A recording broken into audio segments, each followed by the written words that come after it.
નમસ્કાર, ગુજરાત ફર્સ્ટની વિશેષ રજૂઆત સાથે હું છું કુશાગ્ર. દર્શક મિત્રો, સૂર્યનારાયણનું મકર રાશિમાં પ્રવેશ એટલે આ મકર સંક્રાંતિનો પર્વ આપણે તમામ ઉજવતા હોઈએ છીએ. ધામધૂમથી ઉજવણી થતી હોય છે અને અનેક દેશના અનેકવિધ એવા ક્ષેત્રોની અંદર વિવિધ નામે આ પર્વની ઉજવણી કરતા હોઈએ છીએ. ત્યારે મકર સંક્રાંતિનો પર્વ ગુજરાતની અંદર પણ એટલો જ ધામધૂમથી ઉજવવામાં આવે છે. પતંગોત્સવની સાથે આ પર્વની ઉજવણી કરતા હોઈએ છીએ.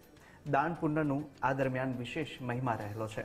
ત્યારે આ વખતે જે મકર સંક્રાંતિનો સમય છે તેમાં પણ કેટલોક ફેરફાર છે, તેમાં પણ અસમંજસ છે. તે તમામ બાબતે આપણે ચર્ચા કરવાના છીએ. કયો સમય છે, સાથે સાથે કયા એવા આપણે ઉપાય આ દરમિયાન મકર સંક્રાંતિમાં કરવા જોઈએ, શું કરવું શું ના કરવું, તમામ વિશે આપણે જાણકારી મેળવીશું.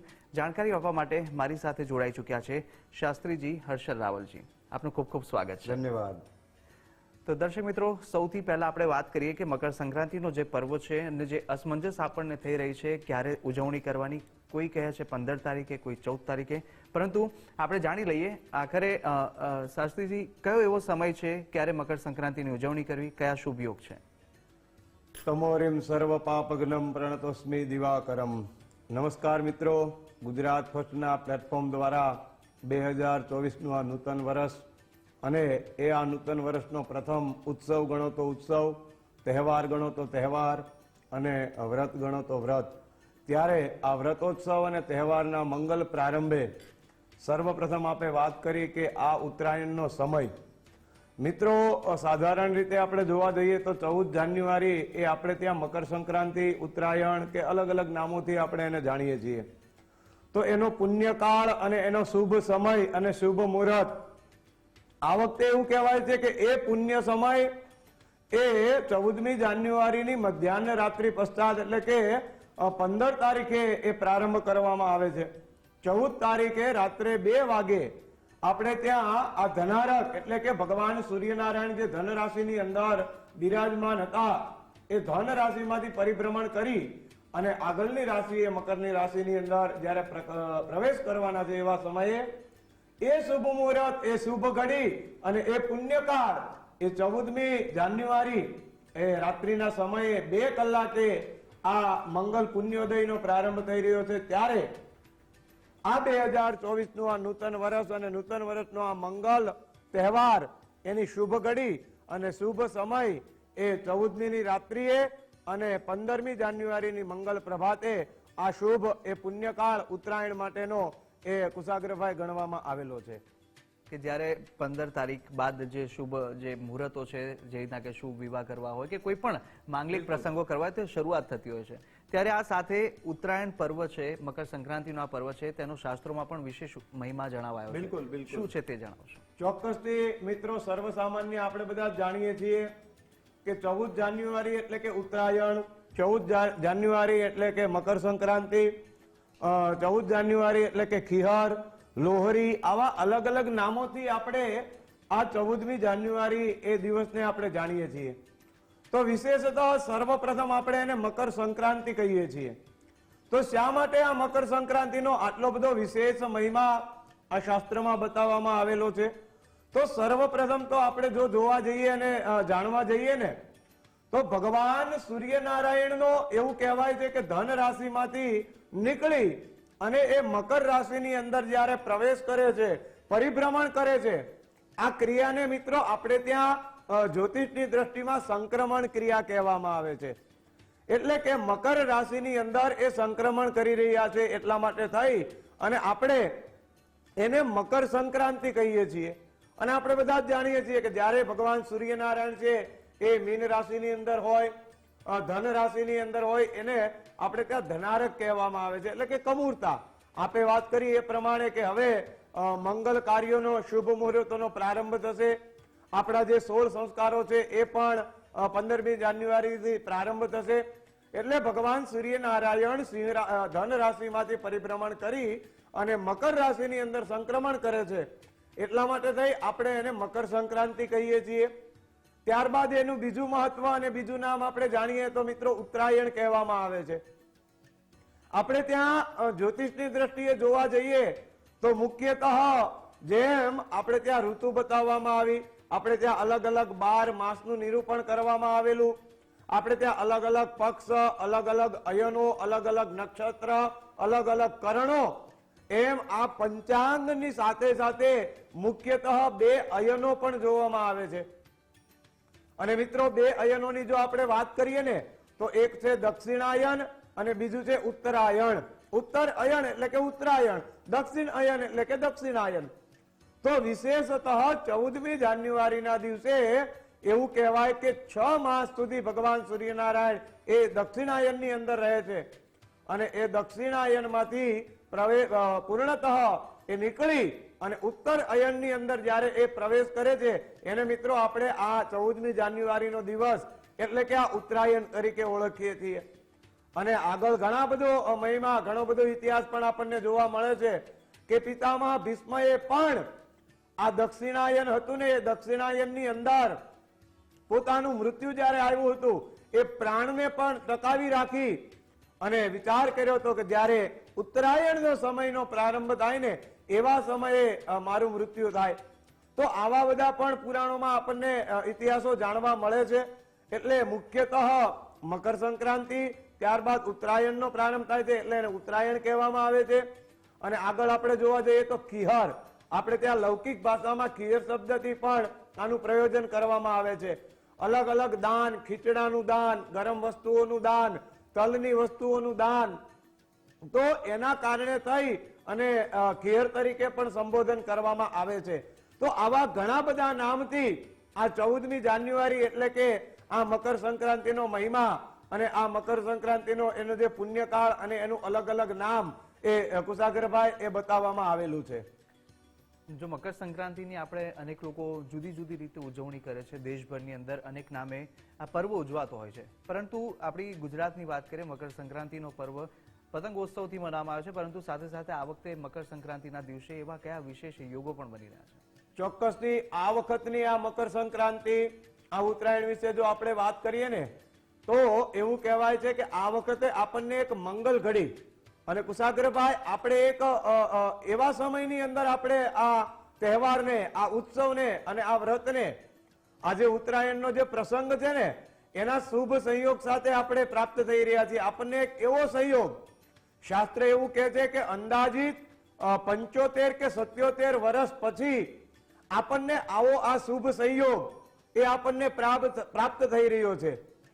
ન વિયોગ કે ન સંયોગ, એક પ્રકારનો આપણે જોવા જઈએ ને તો આવો શુભ સંયોગની આપણે ત્યાં પ્રાપ્તિ થઈ રહી છે.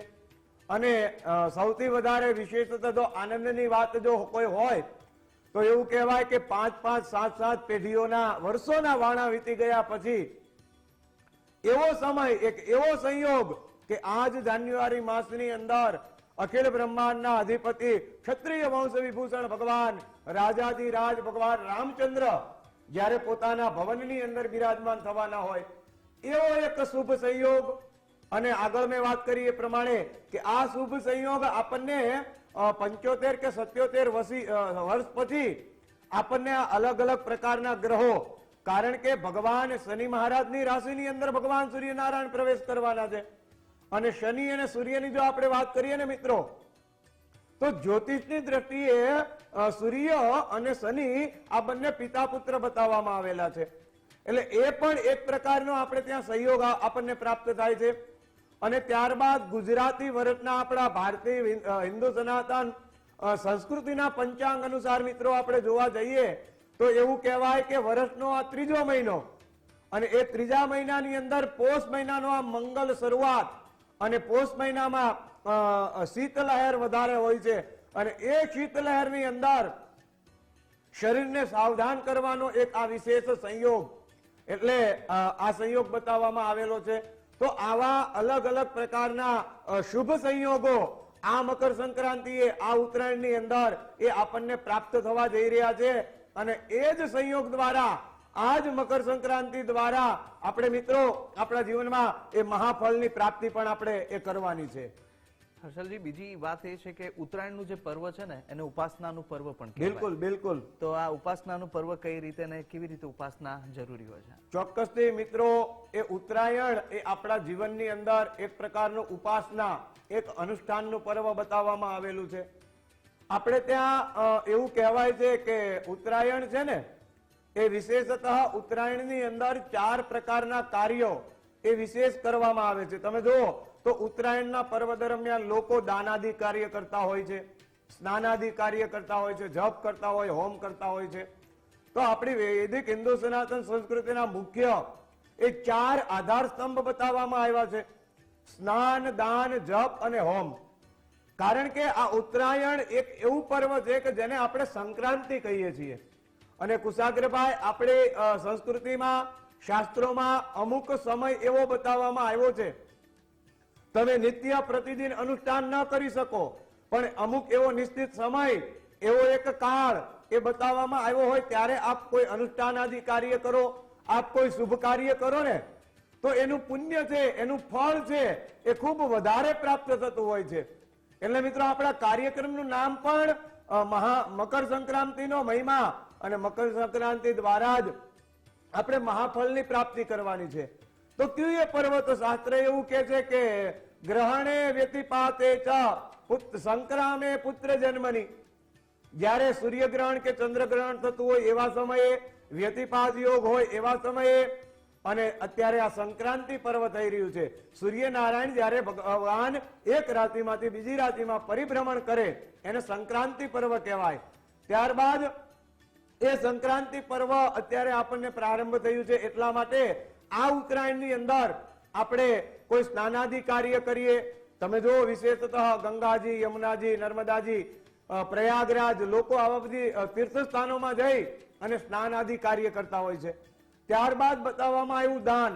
વિશેષતઃ આ ઉત્તરાયણના પર્વની અંદર તલનું દાન કરવામાં આવે છે. તલનો મહિમા બતાવવામાં આવ્યો. શરીરની સુખાકારી માટે થઈ અને શરીર ઉપર તલના તેલનું માલિશ કરવામાં આવે છે. ત્યારબાદ તલમાંથી બનાવેલી કોઈ વસ્તુ હોય, ચીક્કીઓ છે, આવું બધું પણ આપણે એ દાન આદિ કાર્ય કરતા હોઈએ છીએ. ગરમ કપડા, ગરમ વસ્તુનું, ઊનના વસ્તુઓનું દાન એ કરતા હોઈએ છીએ. કારણ કે એ ઉત્તરાયણ પર્વમાં આ દાનાદિ કાર્યનો વિશેષ મહિમા એ મહાફળની પ્રાપ્તિ કરાવે છે. એ પણ ન થઈ શકે તો ગીતાજીમાં કહ્યું કે જપાનામ જપયજ્ઞોસ્મિન, એ જપયજ્ઞ દ્વારા પણ આ ઉત્તરાયણનું જે અનુષ્ઠાન છે એની ખૂબ સાર્થકતા બતાવવામાં આવી છે. અને છેલ્લે હોમ બતાવવામાં આવ્યો. સ્નાન ન કરી શકીએ, દાન ન કરી શકીએ, હોમ ન કરી, યજ્ઞ જપ ન કરી શકીએ, તો અંતે યજ્ઞ આદિ કાર્ય દ્વારા પણ મિત્રો આ ઉત્તરાયણનું અનુષ્ઠાન છે એ અનુષ્ઠાન દ્વારા આપણે આ સિદ્ધિને પ્રાપ્ત કરી શકાય છે. એટલા માટે ઉત્તરાયણનું પર્વ એ દાનનું પર્વ, સ્નાનનું પર્વ, જપનું અને હોમનું પર્વ બતાવવામાં આવેલું છે. આવા અલગ અલગ શાસ્ત્રના લૌકિક અને વૈદિક કારણોના કારણે થઈ અને આ ઉત્તરાયણ, આ મકર સંક્રાંતિ એક અનુષ્ઠાનનું પર્વ, એક અનુષ્ઠાનનું, એક વ્રતોનું એ તહેવાર એ ગણવામાં એ આવેલો છે. આ પર્વની અંદર છે ને શાસ્ત્રીજી, બીજી વાત એ છે કે ગૌ માતાનું પણ વિશેષ મહિમા છે. ગૌજીનું પૂજન કરવું, ગૌ માતાનું પૂજન સાથે ગૌદાનનું પણ વિશેષ મહિમા છે. ચોક્કસથી શાસ્ત્રમાં ગાયનો ખૂબ મહિમા બતાવવામાં આવ્યો છે. ગાવો મેં અગ્રત સંતુ, ગાવો મેં સંતુ પૃષ્ઠતઃ, ગાવો મેં હૃદય સંતુ ને ગવામ મધ્ય વસામ્યહમ. ત્યારે મિત્રો, આગળ મેં વાત કરી એ પ્રમાણે કે આ સંક્રાંતિ પર્વ, આ ઉત્તરાયણ એક દક્ષિણાયન પરિપૂર્ણ થઈ અને ઉત્તરાયણની અંદર જ્યારે પ્રવેશ કરી રહ્યું છે એવા સમયે આ સંક્રાંતિ પર્વએ દાનનો ખૂબ મહિમા બતાવવામાં આવ્યો છે. તો આપણે બધા જ જોતા હોઈએ છીએ કે આ ઉત્તરાયણના દિવસે, મકર સંક્રાંતિના દિવસે લોકો કૂતરાઓને લાડવા નાખતા હોય છે, ગાય માતાને ઘાસ અર્પણ કરતા હોય છે, કોઈ મૂંગા પશુઓ હોય, પક્ષીઓ હોય એને ચણ અર્પણ કરતા હોય છે. તો એક દાનનો મહિમા આ બતાવવામાં આવ્યો છે કે વર્ષ દરમિયાન અમારાથી થયેલું, અજાણતા થયેલું પ્રાયશ્ચિત, મિત્રો જાણી જોઈને કરેલું પાપ હોય એનું કાંઈ શાસ્ત્રમાં પ્રાયશ્ચિત બતાવવામાં આવેલું નથી. અજાણતા આપણાથી થયેલા એવા જે કોઈ પાપો છે ને, તો એમાંથી આ વર્ષના પ્રારંભે જ, કારણ કે આ 2024નું નૂતન વર્ષ એનો પ્રારંભ થયો અને પ્રારંભનો જ આપણો આ તહેવાર, પ્રારંભનો જ આ ઉત્તરાયણનું મંગલ પર્વ અને પ્રારંભનું જ આ વ્રત કે ઉત્સવ છે. ત્યારે એ અજાણતા થયેલા પાપમાંથી મુક્તિ મેળવવા માટે થઈ અને શાસ્ત્રમાં જે શ્લોક કહ્યો છે એ 6 દેવતાઓ શ્લોક આધારિત એવું કહેવાય છે કે 6 દેવતાઓમાંના એક જો કોઈ હોય ને તો એ પ્રત્યક્ષ માં આદિતિ, માં ધેનુ, માં કામધેનુ, માં ગાય એ બતાવવામાં આવેલી છે. શાસ્ત્ર કહે છે વિષ્ણુ રેકાદશી ગંગા તુલસી વિપ્રધૈનવઃ આસારે ખલુ સંસારે સડે તે મોક્ષદાયિકા. ભગવાન વિષ્ણુ એકાદશી તિથિ, ગંગાજી, ગાય માતા, તુલસીનો છોડ, વિપ્ર કહેતા બ્રાહ્મણ. તો ગાય છે પ્રત્યક્ષ દેવતા બતાવવામાં આવેલી છે. એટલા માટે થઈ અને આપણે ઉત્તરાયણના દિવસે આ મકર સંક્રાંતિના મંગલ પ્રસંગે લોકો ગૌ પૂજન કરતા હોય છે. કારણ કે એનું જે પુણ્ય છે, એનું જે ફળ છે, એ કોઈ નાનું મોટું નહીં પણ મહાફળની પ્રાપ્તિ કરાવવા વાળું બને છે. અને એ આપણે ફૂલ નહીં તો ફૂલની પાંખડી રૂપી પણ ગાયને આજના દિવસે આ મકર સંક્રાંતિ, આ ઉત્તરાયણના પર્વમાં એ ઘાસ અર્પણ કરીએ છીએ ને, તો એ ગાય ઘાસ ખાય અને તૃપ્ત થાય છે ને, તો ચોક્કસથી મિત્રો એની અંદર રહેલા 33 પ્રકારના દેવતાઓ, 33 કોટી આપણે જે દેવતા કહીએ, એ બધા જ દેવતાઓ તૃપ્ત થાય છે. અને સર્વાન દેવાન તૃપ્ત હેતુ, જ્યારે બધા જ દેવતાઓ તૃપ્ત થાય ને, ત્યારે એ ગાય માતા મારા અને તમારા કરેલા અજાણતા થયેલા એવા પ્રાયશ્ચિત, એવા પાપ કર્મ છે ને, તો ચોક્કસથી એમાંથી આપણને મુક્તિ મળે છે. અને મુક્તિ મળ્યા પછી આપણા જીવનમાં એક પુણ્યનો ઉદય, કારણ કે આ તો સૂર્યને પ્રસન્ન કરવાનો અવસર છે. અને એ પુણ્યોદયની પ્રાપ્તિ માટે થઈ, એ પુણ્યરૂપી સૂર્યના ઉદયને પ્રાપ્ત કરવા માટે થઈ અને ગાયને ઘાસ ખવડાવવાનું આ વિશેષ મહત્વ એ આજના આ મંગલ તહેવારે, આ મંગલ પ્રસંગે અને આ ઉત્તરાયણના પાવન પર્વે એ બતાવવામાં એ આવેલું છે. સૂર્યનારાયણની વાત કરીએ તો જે આપણા દર્શક મિત્રો છે તેમને પણ જણાવી દઈએ કે સૂર્યનારાયણની પૂજા કેવી રીતે કરવી, આ દિવસે કઈ રીતે તેમને સવિશેષ પૂજા અર્ચના કરાય કે જેથી સારું એવું શુભ ફળ મળી શકે. ચોક્કસથી મિત્રો, આ ઉત્તરાયણનું પર્વ એ ભગવાન સૂર્યનારાયણની ઉપાસનાનું પર્વ બતાવવામાં આવ્યું છે. આ કૃષ્ણેન રજસા ભર્તમાનો નિવેશયન મર્તમ મર્ત્યંચ હિરણ્યેન સવિતા રથેના દેવો જાતિ ભુવનાની પશ્યન્ન. અને ભગવાન સૂર્યનારાયણ જેના જીવનની અંદર કૃપા કરે ને મિત્રો, તો દુઃખ, દૌર્ભાગ્ય આ બધાને દૂર કરવાનું કામ જો કોઈ હોય તો એ ભગવાન સૂર્યનારાયણનું છે. શાસ્ત્રની અંદર વૈદિક અને લૌકિક વિજ્ઞાનને પણ સ્વીકારવું પડે છે. વેદ એવું કહે છે કે પ્રથમ દેવ આધ્યાત્મિક રીતે અને વૈદિક રીતે આપણે જોવા જઈએ ને, તો મિત્રો આ સૂર્યનારાયણની એક ઉપાસનાનું પર્વ છે. કારણ કે આ ઠંડીનો સમય છે, શીતલહેરનો સમય છે. પોષ મહિનામાં સૌથી વધારે ઠંડી પડતી હોય છે એવું કહેવાય છે. તો એની અંદર ભગવાન સૂર્યનારાયણની કૃપા, ભગવાન સૂર્યનારાયણનો તાપ, અને મેડિકલ ભાષામાં વાત કરીએ તો વિટામિન ડી, એની કોઈ ઉણપ હોય તો એ ભગવાન સૂર્યનારાયણની કૃપા આ ઉત્તરાયણના પાવન પર્વે આપણને પ્રાપ્ત થાય છે. તો નિત્ય પ્રતિદિન, શાસ્ત્ર તો એવું કહે છે કે પ્રતિદિન ભગવાન સૂર્યનારાયણને તાંબાનો એક કળશ લઈ એની અંદર કંકુ કે ચંદન પધરાવી અને ઓમ સૂર્યાય નમઃ, ઓમ સૂર્યાય નમઃ આ મંત્રનો જપ કરતા કરતા જ્યારે ભગવાન સૂર્યોદય, ભગવાન સૂર્યનો ઉદય થાય એવા સમયે ભગવાનને જલ અર્પણ કરવું જોઈએ. કારણ કે આદિત્ય નમસ્કાર યે કુર્વંતી દિને દિને જન્માંતર સહસ્રેતુ દારિદ્ર્યનોપજાયતે. સહસ્ત્ર 1000 જન્મના પણ એવા દારિદ્ર્ય કે દુઃખ રહેલું હોય ને, તો ભગવાન સૂર્યનારાયણને એક લોટો જલ અર્પણ કરવાથી એ દારિદ્ર્યતામાંથી, એ દુઃખમાંથી આપણને મુક્તિ મળે છે. એટલે આ કેવલ અને કેવલ નહીં પતંગ ચગાવવાનું કે નહીં આનંદ અને ઉત્સવ કરવાનો એક પર્વ, પણ ભગવાન સૂર્યનારાયણની વિશેષ કૃપાને, ભગવાન સૂર્યનારાયણના ફળને મહાફળ તરીકે પ્રાપ્ત કરવાનો જો કોઈ અવસર હોય તો એ આ મકર સંક્રાંતિ છે, એ આ ઉત્તરાયણ બતાવવામાં આવેલી છે. આપણા ધાર્મિક તહેવારોની પણ વાત કરીએ ને તો એવા તહેવારો છે કે જે એની સાથે વૈજ્ઞાનિક મહત્વ પણ એટલું જ જોડાયેલું છે. બિલકુલ. અને ઉત્તરાયણનો પર્વ જેમાં આપણે પતંગોત્સવ તરીકે પણ ઉજવીએ છીએ, અને પતંગોત્સવ કે જ્યારે આપણે સૂર્યનારાયણ દેવના વિશેષ આશીર્વાદ, તેમના તાપમાં આપણે રહી શકીએ તેની માટે પણ હોય છે. ચોક્કસથી મિત્રો, આપણને બધાને સહજ પ્રશ્ન થાય કે શા માટે 14 જાન્યુઆરીના દિવસે, હવે તો આપણે બધા 15મી જાન્યુઆરીને વાસી ઉત્તરાયણ તરીકે પણ ઓળખીએ છીએ, પણ 14મી જાન્યુઆરી એ વિશેષતા મિત્રો જોવા જઈએ ને તો જ્યોતિષની દ્રષ્ટિએ એ પોષ મહિનામાં આવતો હોય છે, અથવા તો ક્યાંક ક્યાંક માર્ગશીર્ષ એટલે કે માગસર મહિનાના અંતમાં જ્યારે આ 14મી જાન્યુઆરી આવતી હોય છે. તો એ ઉત્તરાયણનો દિવસ એવો બતાવવામાં આવ્યો છે કે વૈજ્ઞાનિક રીતે જો આપણે વાત કરીએ ને તો શીત લહેરનો, ખૂબ જ ઠંડીનો ભાગ, ખૂબ જ ઠંડી એ પ્રસ્થાપિત રહેલી હોય છે, ત્યારે શરીરની અંદર કફ, પિત્ત અને વાયુ રહેલા હોય છે. તો એને દૂર કરવા માટે થઈ અને આપણે સંપૂર્ણ દિવસ સુધી કોઈ ખુલ્લી જગ્યા ઉપર, ધાબા ઉપર, કોઈ અગાસી ઉપર તો એનો એક ભાવ વૈજ્ઞાનિક દ્રષ્ટિકોણ એવો બતાવવામાં આવ્યો છે કે અવિરત ભગવાન સૂર્યનારાયણનો જે તાપ છે, ભગવાન સૂર્યનારાયણની સામે ઉભા રહી અને એમનો જે તાપ છે એને કે વિટામિન ડી, એની કોઈ ઉણપ હોય શરીરમાં એ કફ પિત્તને દૂર કરવા માટે થઈ અને આ વિટામિન ડી એ ખૂબ જ જરૂરી છે, ત્યારે એ એક વૈજ્ઞાનિક દ્રષ્ટિકોણ એ પણ બતાવવામાં આવ્યો છે કે એ ભગવાન સૂર્યનારાયણની સામે ઉભા રહી અને સંપૂર્ણ દિવસ સુધી એ વિટામિન ડી ની આપણે પ્રાપ્તિ કરવાની છે. ત્યારબાદ આપણે પતંગ ચગાવીએ છીએ, એનો એક ભાવ એ યોગનો બતાવવામાં આવ્યો છે. યોગ કર્મસુ કૌશલમ, અને યોગનું પહેલું જ લક્ષણ છે કે પહેલું સુખ તે જાતે નર્યા. તો શરીરની સુખાકારી માટે થઈ અને પતંગ જ્યારે આપણે ચગાવીએ છીએ, પતંગ ઉડાડીએ છીએ, એની પાછળનું એક મહત્વ, એની પાછળનો એક ભાવ એ છે કે શરીરની અંદર અલગ અલગ અંગોની એક પ્રકારની એક કસરત થાય છે, એક પ્રકારનો એક યોગ થાય છે, જેની અંદર મન, બુદ્ધિ, ચિત્ત, અહંકાર, શરીરના અંગો, આપણે દરેક નાના નાના બાળકો જો કિકિયારી કરતા હોય, કિલ્લારો કરતા હોય, અલગ અલગ પ્રકારનો અવાજ કરતા હોય, એકબીજાના મન છે એ સાફ અને સુંદર હોય છે. પતંગ ચગાવવા માટે શરીર, હાથની ક્રિયાઓ, તો એક પ્રકારનો યોગ, એક પ્રકારની કસરત જ કુશાગ્રભાઈ બતાવવામાં આવેલી છે. ત્યારે આ એક વૈજ્ઞાનિક દ્રષ્ટિકોણ, આ એક વૈજ્ઞાનિક ભાવ, આ 14મી જાન્યુઆરી એટલે કે આ ઉત્તરાયણ પર્વનો એની પાછળ શા માટે પતંગ ચગાવવામાં આવે છે એનું પણ એક આ મહત્વ એ બતાવવામાં એ આવેલું છે.